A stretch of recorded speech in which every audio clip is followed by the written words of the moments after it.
Hello, everyone, and welcome to our first podcast of Epic Tales, where we discuss the creation of our campaign setting, D&D, and really just role-playing games and life in general. I am Mike Carey, the creator of Emlearal. Hi, I'm Jennifer Dejong. I do art and design. She makes it all look good when I just make a mess of everything. I desperately try. And we make messes. So thank you for joining us. We're going to be chatting about everything today. We'll be chatting about, we're going to start with why we made this book, because that seems to be the biggest question, and people just don't understand why or are curious. So we don't understand why a lot of times too. Yeah, we'll get into that. And I apologize. This is our first time doing a podcast, so there's going to be some editing, some clips, some jumps, and we're going to try and keep it as seamless and clean as we can as I look at the screen of what's happening in front of me. All right, so let's just start right down with it, which is why Emlearal? Why make it was my thought. Is that where you were going with that question? Yeah. There was a lot, right? I've been running D&D since very early 2000s. I want to say 2001, 2002. Somewhere along the line where, maybe even 2000, where 3.0 just came out. And that's when I jumped in it. I knew about D&D, but that's where I jumped into it. I'll sadly say I went to watch the movie in theaters in the early 2000s, not the new one. And I liked it. It got a lot of hate, but I liked it because I love Jeremy Irons. Especially as a villain. So I was like, I could do this. And then I got the books and I sat down and I went, wait, none of this world is in here. And that's when I realized there's all these different worlds that you have to buy, which we did. We've played so many different campaign settings, but none of them hit what I wanted. And so over that 20 years has slowly been, creating in the back of my head this world here. Didn't always look like that, but that world there. And I want to say now we're going on 7 years of this. Of the book. Emlearal? I'm trying to say, because the first thing I knew that you were actually writing about it was just before the pandemic. So yeah. I didn't know about it for... Okay, so, I'm going to say it was around 2018 then that I started doing my notes. Mm-hmm. It's when I just got into watching like Twitches and podcasts of other people playing. Mm-hmm. I can't not say I was watching Critical Role guys. There was Dads in D&D. Like I was catching a bunch of these that people were telling me about. And I was just, hey, I'm going to sit down. I just started making notes. And the first thing I did was just start making up countries. No names yet. It was just, this country's going to be about this, and this country's going to be about this. And then how do they all fit together? Which was actually pretty seamless. It just, I think subconsciously I was already doing that. Yeah. So I started with, there's a nation of pirates. Nope, they became a nation of seafarers and pirate hunters. Then I'm like, there's a nation that's very Nordic, Norse-like, very Viking-like. I need Viking-like. And I started just thinking about my favorite tropes. Next thing I know, I'm like, there's a Roman Empire, or you can even go Roman Empire, or we can go into the Elder Scrolls, right? You have the Empire in that, which is very Roman, and I'm a huge fan of the Roman Empire. There's very industrial building change. There's got to be elves. They have to have their own kingdom, right?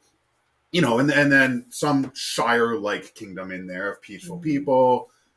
And it just kept building. And I had these paragraphs, like little 5-sentence paragraphs of each nation, and thought, okay, I have to stop, figure out where they are going to be on a map so that I can figure out how they work together. Right.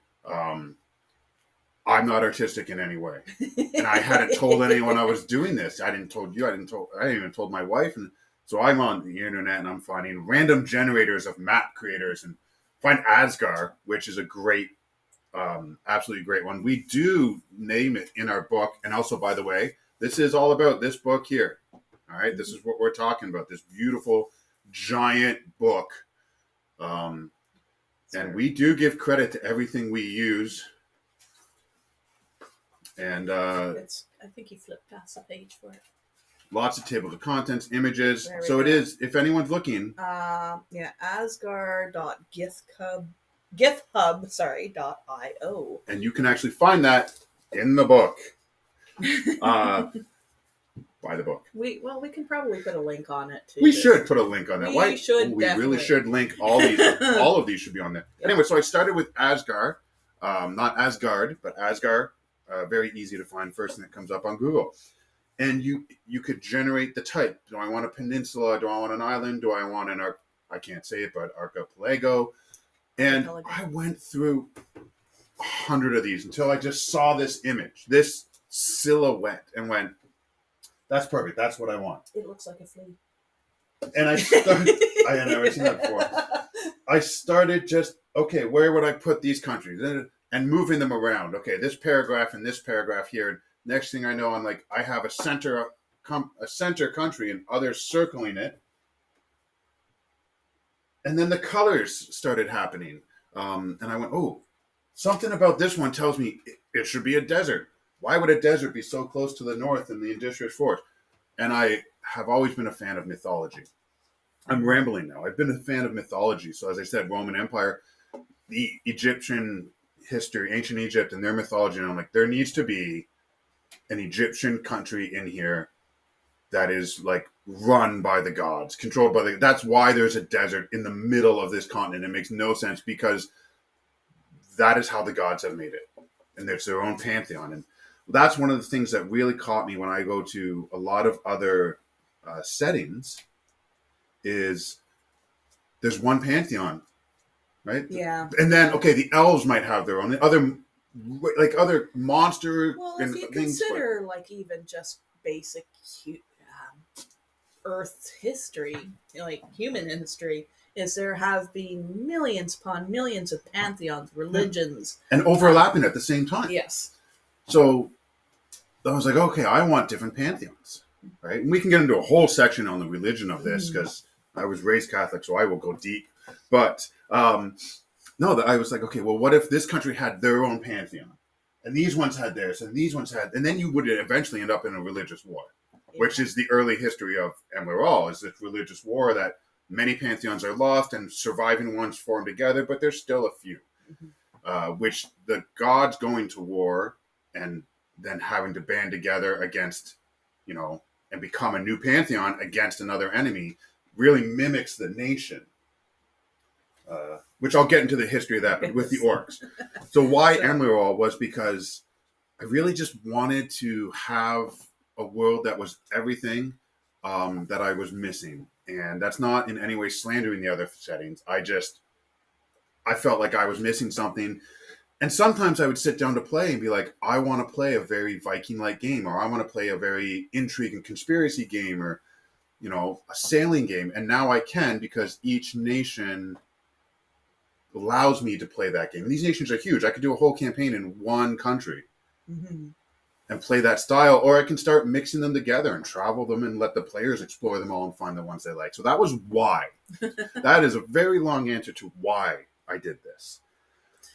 Well, this is the thing, is that you can go into whatever setting you want. You can go into that country, use that country. You've got cities, you've got a skeleton, you've got an outline. And then you can put in so much more detail. Right now, I'm running a campaign in Cray. And I'm loving coming up with the why things are the way they are. And I've got family histories going into there. I'm building something around the fading church, so no spoilers. Oh, don't spoil that. And that was the beauty of it too. I mean, the sections for these countries are very in depth, but also vague enough that a DM can make it how they want. Like the first thing you said to me was, I don't know what's going on. Like, I don't want to ruin what's in that you have planned. And I'm like, I just made the book. The idea is here's an idea of the country. Do what you want in it. Here's some important people, important cities. The Fading Church has a one-line description of it.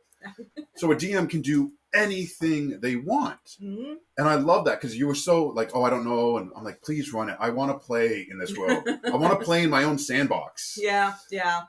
Well, that's the fun part too, is that you get to see, because we want to hear from other people that are also Yeah. running campaigns here what you did. Like what I love hearing about from everybody in general is if you're doing one campaign or you're in one setting, and even if you're doing pre-made adventures or preset Yeah. area, finding out what other campaigns did, just like not even just DM choices, but what the characters did, how things changed.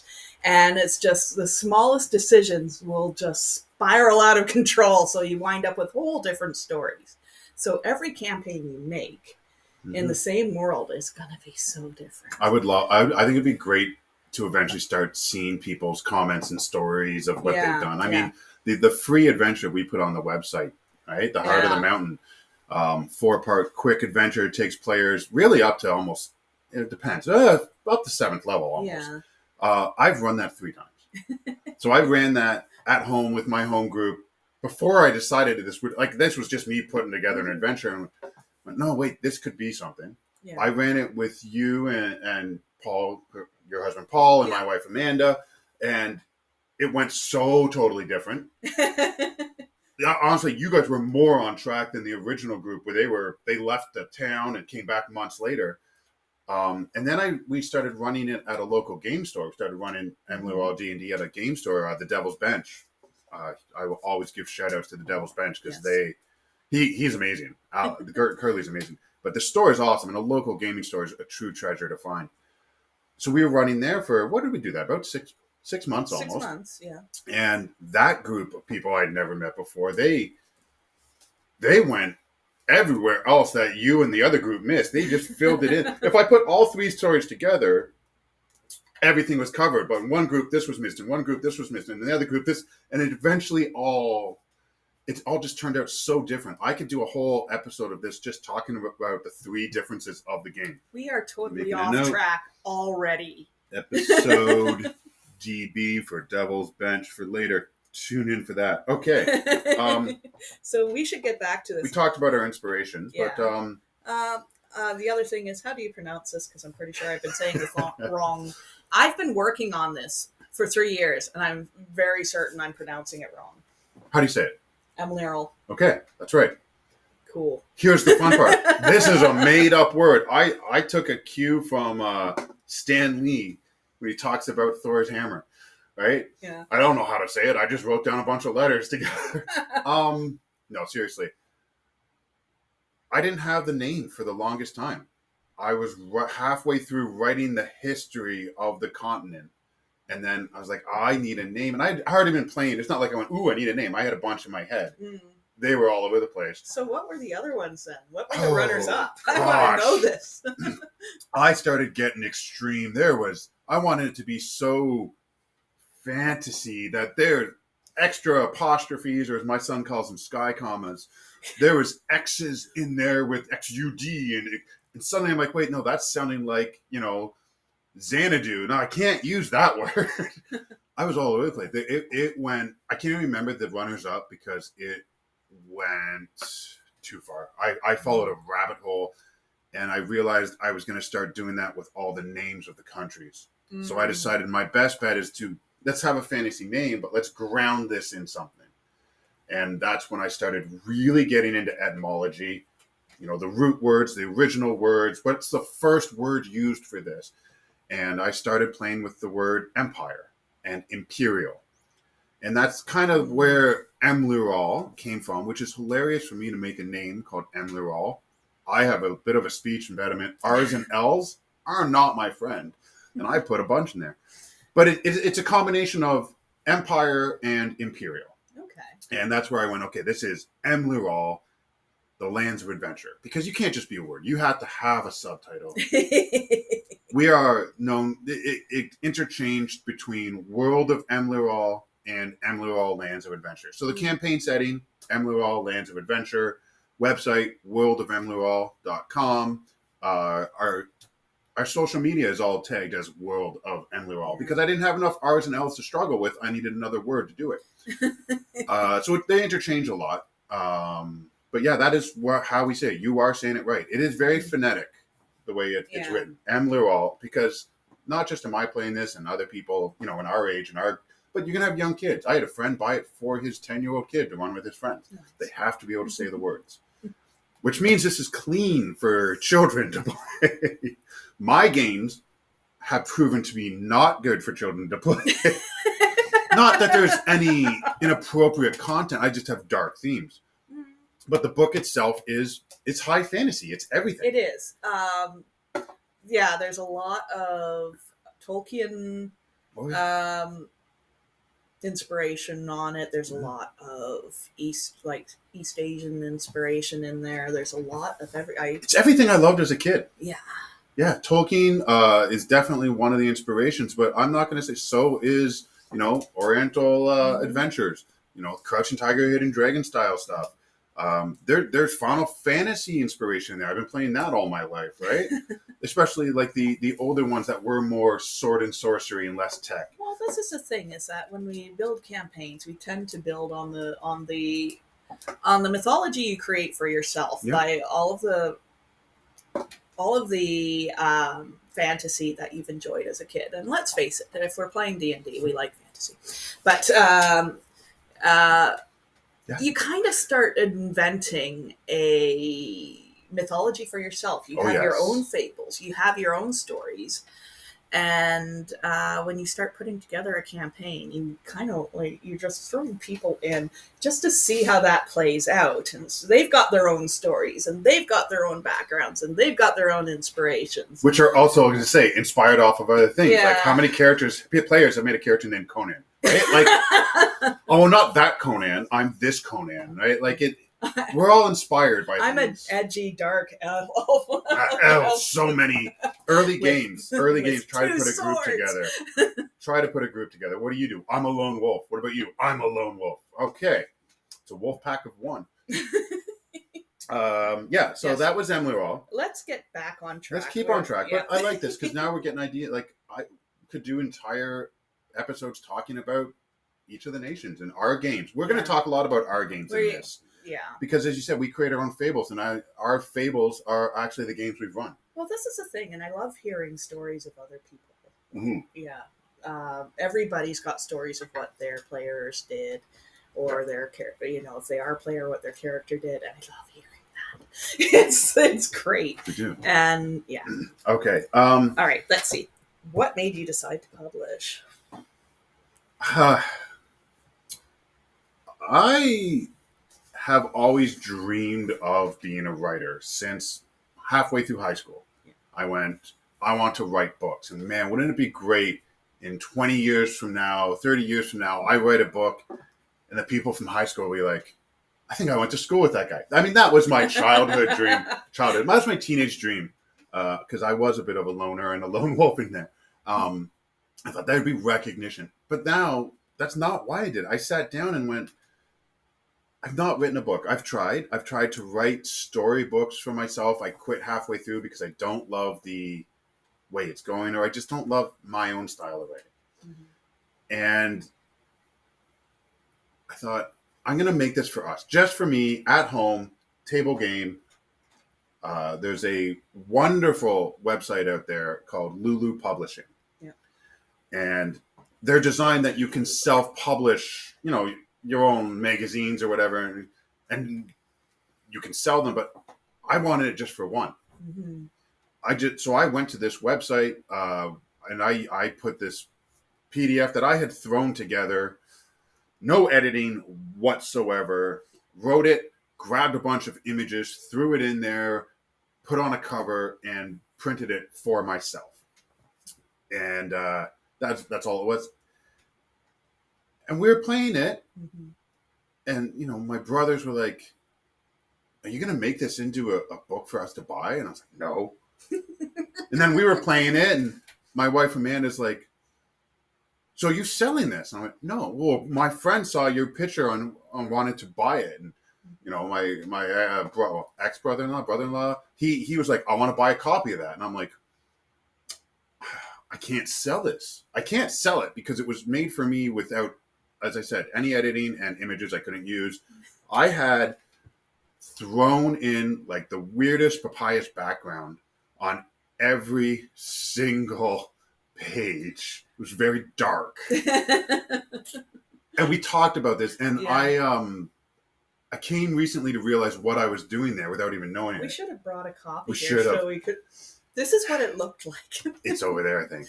Mm. Is when a director makes a movie and they have thoughts of music, Yeah. they just grab any old music, Wagner, put it in this scene, Back. and that's the that's the theme that they want. And then the composer sits down and goes, "Okay, I know what you're looking for," and I think that's what this ended up being. Is eventually my wife was like, "You should speak with Jen because she's an amazing artist," and Meanwhile, my husband and I had bought the book. well, that's the adventure.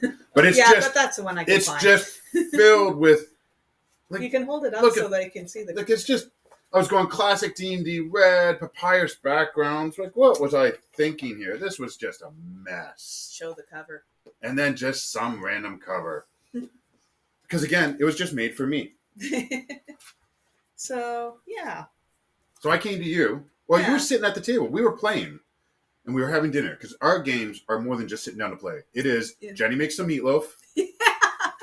With her hot pepper jelly on it. Not always. That's the real reason I invite her over. No. And then we play D&D and eat. And we were just chatting. And well, like some weeks prior to that, too, Paul and I had bought your Lulu books, too, online.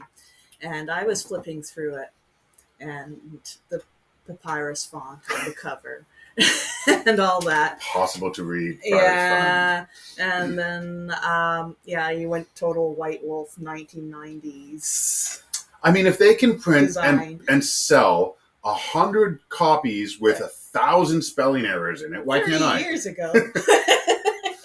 Well, this is where everybody starts out, I guess. Yeah. So we had bought the Lulu book, and I was flipping through and talking to Paul, and I said, do you think I could ask Mike for the working file and I could make this into a book?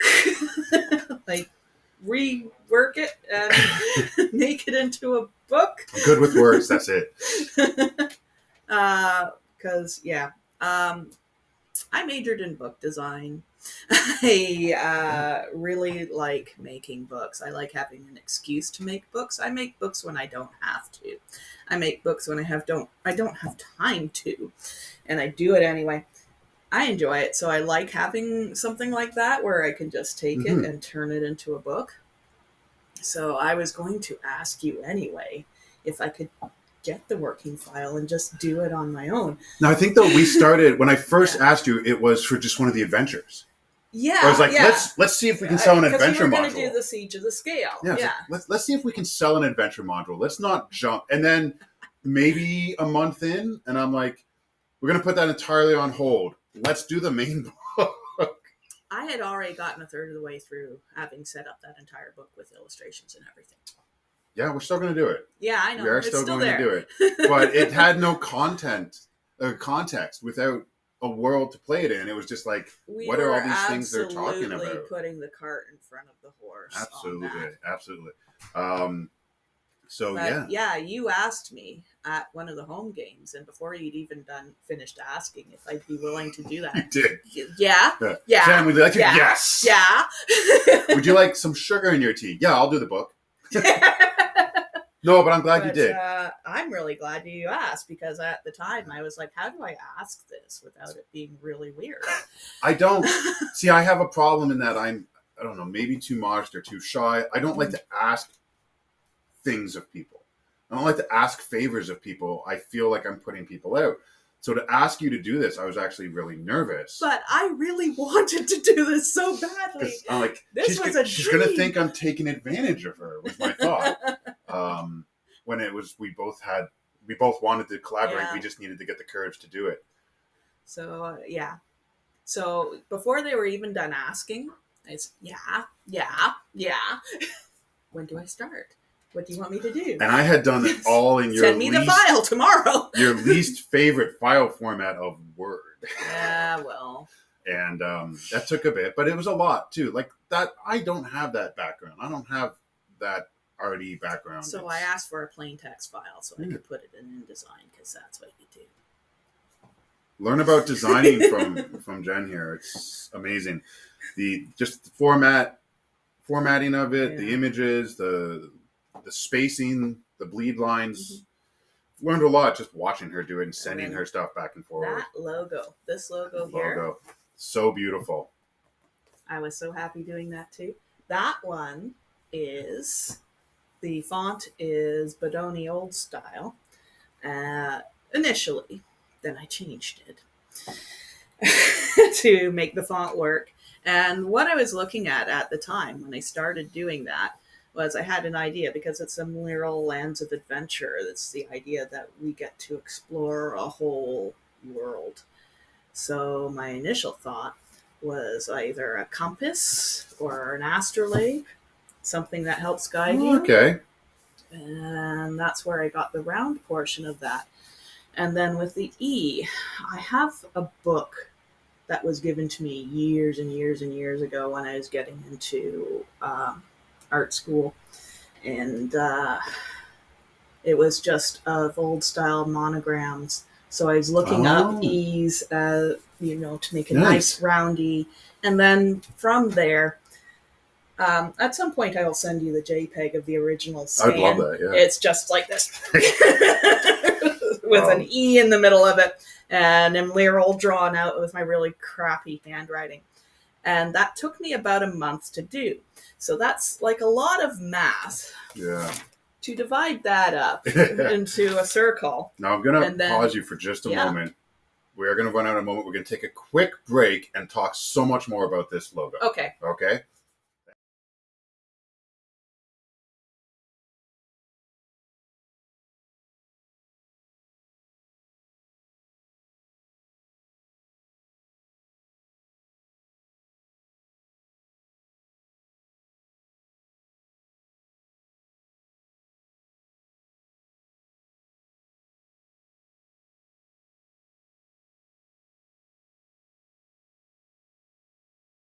It's very, very amateur. Okay, we're back. Thank you for that. Just need a bit of a break, hydrate, and make sure the video went. As I said, this is our first one, so we were worried we had talked for half hour and lost it all.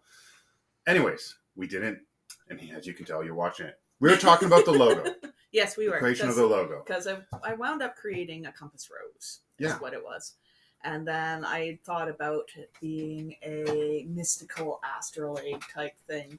So I thought, if it's going to be a mystical compass rose, it does need to have fantasy text on it, which then becomes a problem because I don't want to create a fantasy alphabet.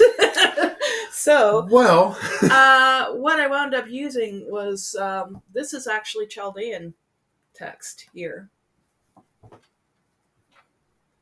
It's, and it's just Greek type around the outside. Does it say anything, or did you just put say a lot it. Of says Lorem Ipsum on the outside. I was like, wait, is there a code in here? If that's translated, does it say something? There are some Easter eggs if you do decide to look it up and translate it, because the dragons inside, there's some text in the background. They have some of the illustrations when I set up some text in the background so that it would look like somebody's illuminated manuscript. I was putting in the lyrics of whatever music I was listening to at the time. So the dragons have some scraps of Tom Waits lyrics in them. That's very fitting. I don't remember the others. No, I was so excited when you sent me that. You said the first pitch of the logo you sent to me, and I think you might have sent me the compass for the north. Because first. You were working on the map. You were cleaning up the map, and I went, oh well, we can turn that into an actual compass rose. Very nice compass rose there for you to place on your maps. And I saw that, and I was like, oh, that is so nice. And then you sent me the logo. I was, to be honest, blown away. I was over the moon. I saw it, and it was without me having given you any direction. It was everything I'd hoped for, everything I wanted. And by the way, that's really a lot of how we worked. She would, you must have got annoyed because you would email me or message me and be like, what are your thoughts? How do you want this to be? And I think my answer is always, I trust in your expertise because I don't have it. That is the worst thing I wanted to hear. But you nail it because you send me something like that and I'm like, yes, absolutely, that's it. How many times have you sent me an image and I went, can we do a little bit of this or a little less of that? Never? Once, maybe? I totally trust, because we've known each other for a very long time. And I was just, yeah, that is absolutely everything. That E has been so amazing. I mean, after the books got published, got it tattooed on the arm. I have a friend at work whose wife does homemade signs. She did a big home sign that has the E on it. I put it everywhere. I've got a vinyl label on my car. I've got Vinyl it labels on my on our computer. Yeah. I've got it. Yeah, the friend of mine, T-shirts. his wife made it for Christmas, a whole bunch of them for us to take to one of the shows we went to. The car one looks really nice too. I like the car one. It's such a great design that I love to put it on anything, notebooks, everything. It's so clean and it's ours. I think that's it. It's clean and not at the same time. It's got a lot of detail to it. Oh, yeah. The tattoo artist hated you. He's like, first of all, I don't know what these... Is there something I'm writing? I don't know what it says. And what if I mess it up? I said, I think it's just, nonsense. But apparently there's secret codes. The dots, he hated you.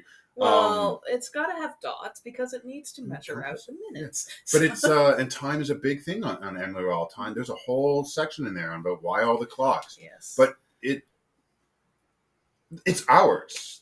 It is. It's ours. That's what I love about it. It's beautiful. If you haven't picked up the book yet, at least go and look at the stuff on the website and get a copy of this book because it is just beautifully done. Let's just look at the cover for a moment here. She's taken the map with the logo. She's put dice on it, coins on it. She's frayed edges so you realize, hey, I'm actually looking at a map on a desk. And it goes along to the back too. The dice and the notebooks and the pieces were all photographed at my house. So this dice set is my husband's dice set. These are replica coins I ordered from Etsy. It's just beautiful work. Like, let's just take a look here at the work done, right? The artwork. We went to a show in Kitchener, Ragnarok, and one of the girls who came over to look at it actually got a little jealous. She had no interest in the words. She's a designer like you, and she was like, I love the formatting, and she starts saying all these technical things to me, and I'm like, and that's you. And I was just sitting there soaking it up. It was quite nice. Yes. We should get back on track. We're on track. Are we? Chaos and order over here. I'm not order. This is sad. There's a lot to talk about at the beginning. There was a lot that brought this together well before we came anywhere close to actually publishing this and even thinking about selling it and all that. There was a lot of work that went into this. This wasn't, hey, let's make a book. As we were talking about the years earlier, this was, are we really doing this? And how far can we go with this? And then we needed someone to edit the book. So I had written it. I wrote it, gave you the file. You started working on the art. And I said, hold on, I need to add more content. And I think I added 3 more countries. Because at one point, there's my sort of Oriental adventure ones, Behind the Wall, as it was called, was going to be like a second book. Mm-hmm. And then the Orc Lands of Terra's Ghoul was going to be another book. And I went, no, we can't half do this. So I pretty much wrote 3 more countries in there. It got very big. I added a lot to the religion because the religion was just, here's the gods of the pantheon. And we broke it into each of the main pantheon, the Crucible pantheon. We broke it into each god's church and faith. So we added in all about 100 pages to it. Yeah. Which you were already working on a lot of the artwork. And I was like, just keep making artwork, but don't work on the formatting because there's more coming. Yeah. Which I don't know if you cursed me or not. But I did. But in the end, I would have been very unhappy to put out a book missing those Well, elements. this is the thing: is it needed to be done. It needed to be done. You can't rush this, people. If you're going to do this, do not rush it. Take your time. Mm-hmm. I rushed a lot of things. I rushed things, but we got through it. We'll get to that in a whole other episode. Okay. But yeah, so there was a lot of things that we keep. I'd say we're running a little off topic just because we start talking about what we were doing, how we came to make this, and what we were doing, why we made it. Yeah. And like I say, originally it was just going to be for home, so we weren't ready to make it for other people. Yeah. There was a lot of content that had to come out. There was names at places that had to change. Yes. Right? Because making it for myself, I don't mind naming something directly after a reference to another book or game or movie, because then my players will be like, oh, I know what you're doing. And I was like, no, I can't use those. And on top of not just using the names, I had to rewrite a lot of the country. Yeah. To really make it ours, because I'm like, this is too similar to, I'm not going to say which ones. But there are some countries at the beginning, like they've been totally taken out, rewritten entirely because it was way too similar to something from somewhere else. Yes. Which then led to arguments with people about, well, that name is for something else. And that goes back, we'll get into that shortly. This is the thing is when you're making countries based on fantasy tropes, is that it's based on something else, which is based on something else, which is based on something else, which is based on something else, and which is based on something from actual real Earth history. Yeah. So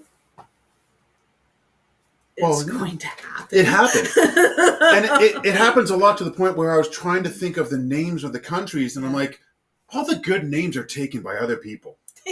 Well, this is. And then I went, no, wait, they're not. They're just taking words that sound like or have a root in what their theme is. And that is, as I said with etymology, that is where I came to naming my countries. There's a country that you're running the game in called Cray.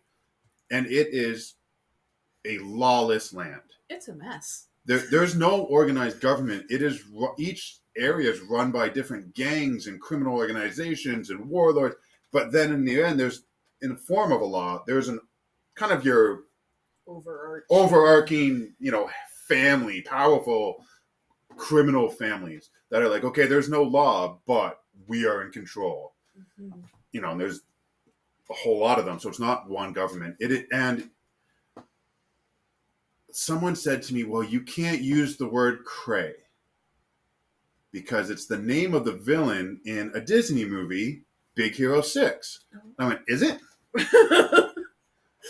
Is it?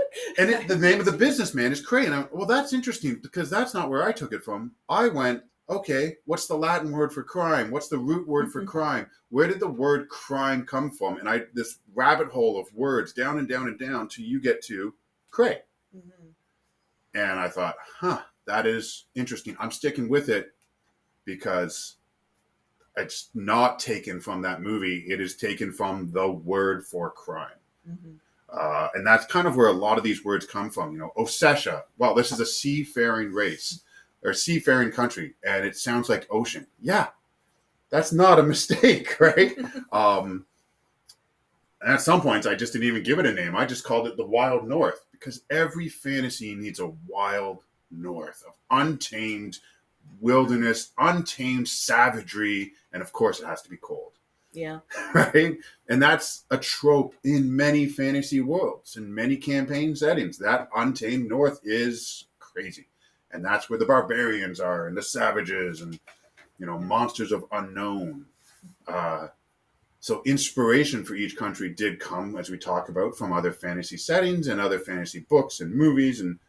But it's a lot from the history of the real world. The history of the real world. Like the North was always feared in ancient times because they didn't know what was out there. Look at England and Hadrian's Wall, right? North of that wall was what they considered savages. It was the Scottish people, right? Well, they weren't known as that at the time, but it was the cold, unknown land. And that's, it all roots down to that.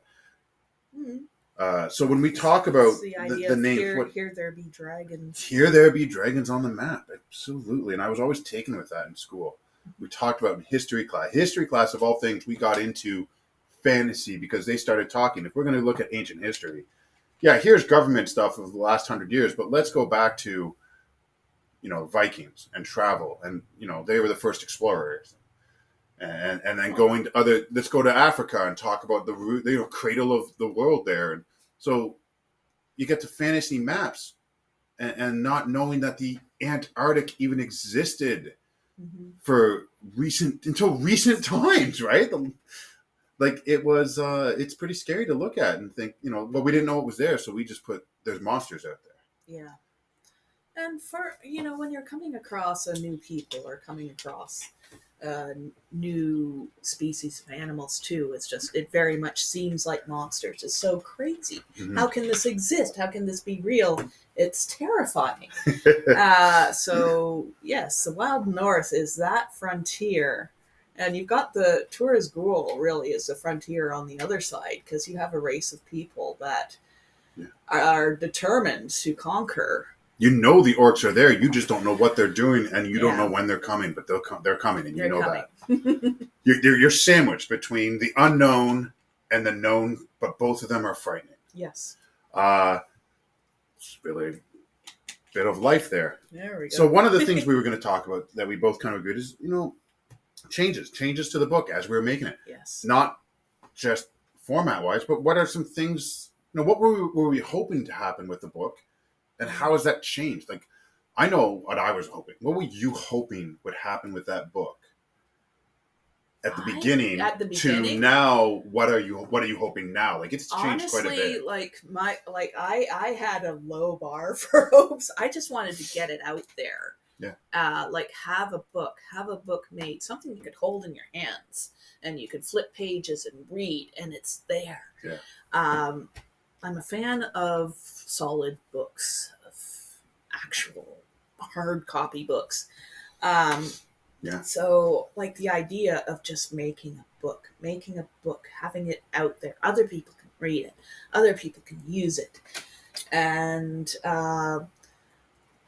but, when you started with the adventures too, it's like, there's more books. This book will make more books. There's more books. I agree with you on that. What did I hope? Honestly, it's just that. It's a book you can hold in your hands. Yeah. I agree. My bars were low. But I agree. I didn't want to reinvent the wheel. I just wanted that. I just wanted to have something that we had made that was done proper. Yes. But now that I think the moment we picked it up from the printer and I held it in my hand and I went, I want everyone to have this. Well, that's how it's changed from, I want this to be I just want this to be something that say I did it to, no, I want everyone else to have this. I want people to read it and enjoy it. This is why I love making books. It's just, it's very different than you've got tablets and ebooks and everything, and it's just on screen, and it's nebulous, it's not real, it can be changed so easily, and it can be lost so easily. But this, I think that's a generation thing, though. It's a generation thing. I sit down now to play with some people. I go to a game. I go to your game, and I have a player's handbook and my book. I have all my books there. And then I've got a character sheet on paper. And then there's players who have nothing but dice and a tablet. Or their phone. And I'm not against that. My brain can't work that way. Whereas they're like, oh, I've got it all here. There's so many things online for them to do. They don't need a copy. I want a pencil and paper.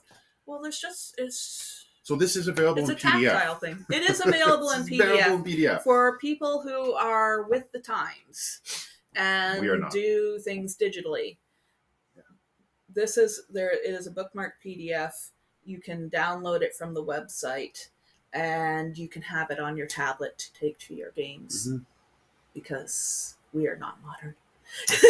So we talked about, we meet regularly now, but back then, we didn't meet as regular other than play the games. We did a lot through email. Yeah. But and then the pandemic hit. Yeah. Really actually worked well, because we weren't ready. We thought we would be ready. Yeah. We thought, 2020, we're launching this.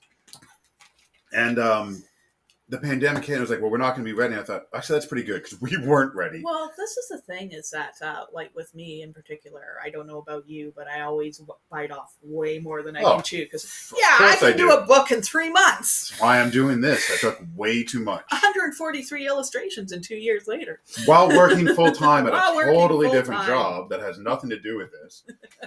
You can't work on the book at work. Yeah, they frown upon that. My boss will often joke to me that she pretty much sponsored this book with the amount of man hours I put into it during the winter. Well, this is the other thing too, is that with the way our jobs are, he is way busier when I am not. Yeah. And then when his job drops off, I am swamped. So then, you know, it's getting together. Well, really it's like during the summer, I'm like, I need stuff. You need to send me things. And then you find your September hits and you're, okay, here's all the stuff. And I can't right now. Yeah, you're getting busy. And I'm coming yeah, I guess we should talk a bit about that, though. Yeah. I mean, we talk about the book. We haven't talked about ourselves. Yes. So, like, we have other jobs outside of this. I wish this was my only job, and I'm sorry if my boss watches this, but I really wish this was my only job. This is a passion. I think she probably knows. I think she knows too. But the help and support there has been great. Yeah, she has been amazing. You would look at what I do and think like, oh, he doesn't do the D&D books. And so I work actually for a pool and spa store selling pools and hot tubs to people, which is crazy busy from April till pretty much Easter to Thanksgiving. Canadian Thanksgiving. Mm-hmm. I am busy April to October. Like I'm 5 to 6 days a week. You know, May and June I'm unavailable, working Sundays. Even trying to put a game together is awful. Yeah. But to work on that and it's longer hours, and I'm not complaining, but it's just then that winter comes and it's slower, which gives me more time to work on this stuff at home and do these meetings. Whereas when we started, you were working full-time. Full-time at a print shop. As the only graphic designer there, which meant that I was going full tilt every day, all day. And then when the evening hit, even though I'd say, nope, cut off. But I was so burnt out that it was really hard to work on this. Mm-hmm. And then there was other stuff going on too. I had a lot of stress and I had a lot of health problems because of that. And then the pandemic hit, and then the lockdowns hit. Yeah. And I was suddenly working at home, and my health problems started clearing up, and things started getting better. And when the lockdown started lifting, there hit a point where I really didn't want to go back to where I was before, because I found out when I was at home, too, I could do what was taking me 8 or 9 hours in the office. I could do in 5 hours at home, and I wasn't burnt out afterwards. So I would do my work, and then I would work on the book, and I was happy. I mean, mental health is a big thing. It is a big thing. It affects you physically. So I quit and went freelance. And then in order to make ends meet, because for those of you who know, freelance is very unpredictable. Yeah. And there's sometimes months where you literally have nothing. So I started driving a school bus part-time too. And we've now, so... You were busy in the winter with the school bus. Busy in the winter with the school bus. And in general too, if you work in print, at least for the place that I was working for, it was like June to August, which was like the exact opposite of you. I had nothing going on. Things were much slower. And then when September hit to Christmas time, it was nonstop. So I'm not driving the bus anymore because I've gone back to work for the original company, but part-time. But while freelancing. They've recognized what they had missed with you. And I think that's a big thing. Well, I think it's the, after 2 years of not working for them, they offered me everything I wanted to come back. And what I wanted was part-time, so I could do freelance as well, because I enjoy it. I do love it. And do this. Which means she's available to help you with your projects. I am. So if you know, you can email me through the website as well if you have questions or comments or work. And on our website we do have a section of our, everyone that was involved in making this, which I do want to get into there. But everyone that was involved, and they can look you up because you have your own website with your own portfolio there. And like, it's not that I want you to take her away because I will always get her. But no, you do amazing work, and I think other people really need, they benefit from having you do the work. What I like now, like I enjoy working at my job now. Yes, I do like doing what I do, and I love the company that I work for. And there has been, managerial shuffle there. But the biggest part is that I have allowances made by this company that I have the time to continue to work on this and still do my job as well. And I work from home, so that's great. It works out well. It works out very well. Yeah, I mean, we've talked a lot about this today. Yes. And I could go for hours and hours, which is why you're going to get podcasts filled with hours and hours of content. But I think what I really want to get to, like we had a list of things we want to talk about. Yeah. I want to talk about the people that helped us that aren't here, the people that aren't on this podcast here with us. I mean, we had unwavering support from our spouses. That goes like Paul. Without Paul has, like I can't even put into words just how wonderful it has been with him, because he has been. He's always been there for you to He's been incredibly supportive, and he's always been there. He's also in the play testing. He's in the book several times, by the way. I think a lot of people were surprised to see they were in the book. But yeah, and then my wife Amanda, I mean, the support I get there. We have 2 small kids. Like, I'd go down and work on this for hours while she's doing with the kids, which they've grown up, and even they are in the play. They're in the book. They are play testers. They're getting into it. But the support from our family is amazing. Yes. Even just extended family is amazing. But there's other people that contributed to this. I talk about how I threw this up without any editing. And I actually went to my older brother, Rich, and I said, hey, you love things being perfect. And he's a perfectionist. So would you be interested in editing this? Just go through spell check, grammar. He rewrote entire sentences.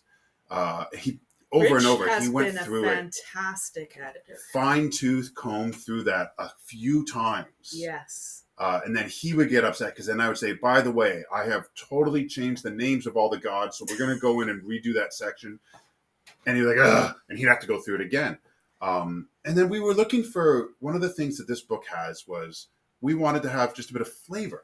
Mm-hmm. And as I said, I love writing, but I don't love my form of storytelling writing. This was like writing history and manuals and all, but to write like an actual creative story. And a very good friend of my wife named Leslie has been working on her own fantasy book for a while, off and on. And she would send me snippets because I loved reading it. Yeah. And I said, might be out of line, but would you like to do some flavor text, a little short story? And I think originally it was going to be 3 or 4 short stories. She did the Tiefling and the Necromancer, which is actually based off of Amanda's character and my younger brother Matt's character. Yeah. And she didn't know anything about it. She didn't play D&D in any way. She just threw this fantasy story in for us, and we broke it up and spread it across the book, and I really like that. Yeah. That was a big thing to help. And then one of the other really big supporters, as well as helping us make this book real, is your print company. Yeah. Print Factory Inc. Print Factory Inc. Who have been, very supportive, always helpful. Mm-hmm. And whenever I've gone, can we make this into a puzzle? What would it do? What would it cost to make this into a puzzle? Can we poster printing? What is available to print this on? We need to be able to fasten it into the book. What stock can we print it on that we can fold and it's not going to be terrible? And beyond just being like, we'll print it for you. They were support. They've known you for so long. They're like, we want to help you. Yeah. So they did our map for us. Mm-hmm. They did the book. Mm-hmm. They've done postcards and business cards. Yeah. Am I missing something? They've I mean, if we need something printed, Basically, they will make it for brochures. us. Brochures. Thank you. Yes, I knew there was more. And they've done stickers too. Stickers. So and whenever we need a mock-up, can send it to Justine. Justine, can I get a mock-up of this? I've never met her. She's amazing. The quality of the pages in this was amazing. So they're a big shout out to Print Factory Inc. PFI. did all of the printing, all of the bindery, basically all of the finishing as well, and they did it with like, I am totally shouting out to my own company, but do it, shout it out. Yeah, we are very professional, and, but they do such amazing work. There is such an attention to detail and a care and thoughtfulness to everything they do. So like them, I can't say enough good things about everyone that's behind the scenes that helped make this for us. Yes. All right. The printing, the family support, the extra help with editing, and friends as well. Friends, so many friends that helped us in there, and as a reward that they didn't know about, a lot of their characters, I would just give a description to Jen and she would put them in. Yeah. They're flipping through the book and it has a name there. They go, "That's my character." Yeah, if you're in case you are wondering, there is a list at the back of everybody's characters that have made it into the illustrations. And like, to jump ahead, because when we did the Kickstarter, one of the things that we thought would be really cool as a thank you for people that help make this happen is to put the tavern party, put a drawing of their character all into one big picture, which... So we are coming to the end of this episode. We're going to have many more episodes as we have made lists during this of things we want to talk about. And I want to thank you all for tuning in and watching, supporting us on Patreon.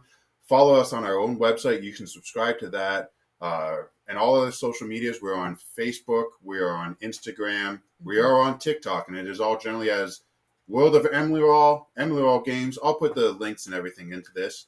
But we have a few seconds left here, and I just want to say I really do thank you for doing not just this book with me, but the continued work afterwards. This has been so much fun. It's been amazing. It's been a lot of stress, but it's been a lot of fun too. All right. We'll talk to you soon.